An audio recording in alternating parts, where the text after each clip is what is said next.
Everybody, it's your boy Will. You already know the rest. If you've been watching my videos, I ain't even got to say it no more.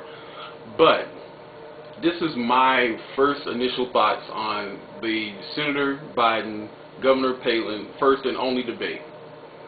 And I gotta say, wow. Wow. I mean, simply wow.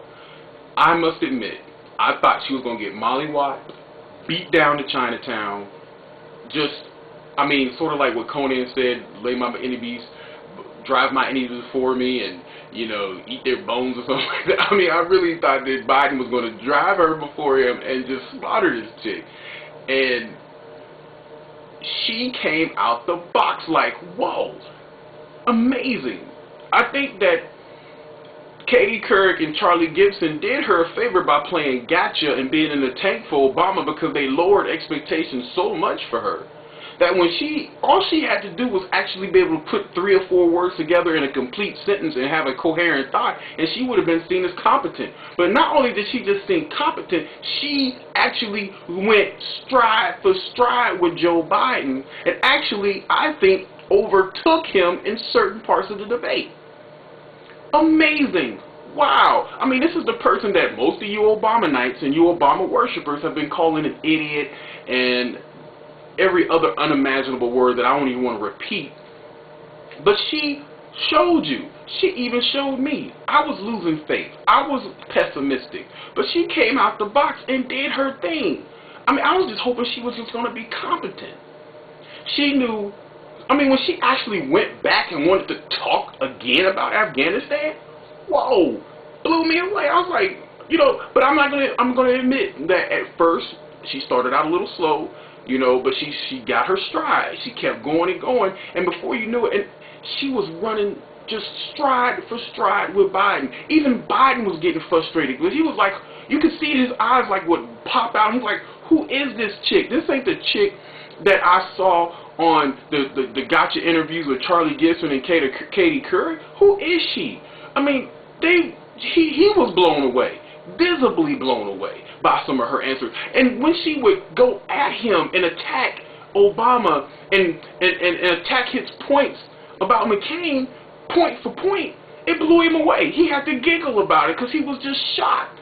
You could see the shock in Biden's face. You should have seen my face. I'm up there jumping around like it's a Super Bowl. Like, oh my God, I cannot believe this chick is actually going toe-to-toe with Joe Biden, 35 years in the Senate. Amazing. Simply amazing. Now, I'm going to say that she got the slight edge in personality. She got the slight edge in style. But, those things don't matter to me. That's what the pundits are going to talk about. I'm going to give you that truthful, that good, gooey truthfulness. And to me, that didn't matter. My whole point that I wanted to see her make was a connection. Could she connect with the American people about the hurts and the pains that they're going through? And she knocked that sumbitch out the park. She did exactly what I was hoping she would do. Talking to the middle class, reassuring them that we are not the boogeyman and we are not Bush. And did you love the way she countered all the McSane, McBush stuff? I mean, talking about, and you heard me say those same, somebody was watching my tapes from the McCain campaign. I'm telling you, he's on my MySpace. I guarantee you, they was watching my tapes. Because that's the same exact way I told them that they would have to counter the McSane-McBush argument. And she did it, and she did it effectively with plain spoken talk. Now, some of you so-called elitists out there are going to try to say, well, she sounded dumb and saying darn and rootin' tootin' and all that kind of stuff. No, but that's the way regular people talk. I'm tired of all the foreign oratory that Obama comes up with. I'm God, I'm the man who's going to save your life. I'm tired of that. She just spoke plain. She spoke like people I talk to all the time. I'm in the Midwest. It was refreshing. It was so refreshing. And she took that plain spokenness but gave it some substance, a little style to mix in the mix, and she came off professional but yet down to earth. She didn't try to talk over anybody's head. She had a command of the issues. She even revisited issues. Amazing. But of course, let's talk about the punditry. Let's talk about the coverage right after the debate. On Fox News, everybody was saying they really couldn't say who won the debate, but they'll say that Sarah Palin actually not only seemed competent, but she went stride for stride, like I said. But let's go to Obama TV. MSNBC, Rachel Maddow, she lost. She sounded stupid. She sounded she was rooting, tooting, and darn. You know, because see, people like Rachel Maddow and Chris Matthews and Andrea Mitchell, all, oh, she lost. She sounded rehearsed. She sounded like she was just regurgitating answers that her handlers taught her. Well, what the hell did Obama do in his first debate with John McCain?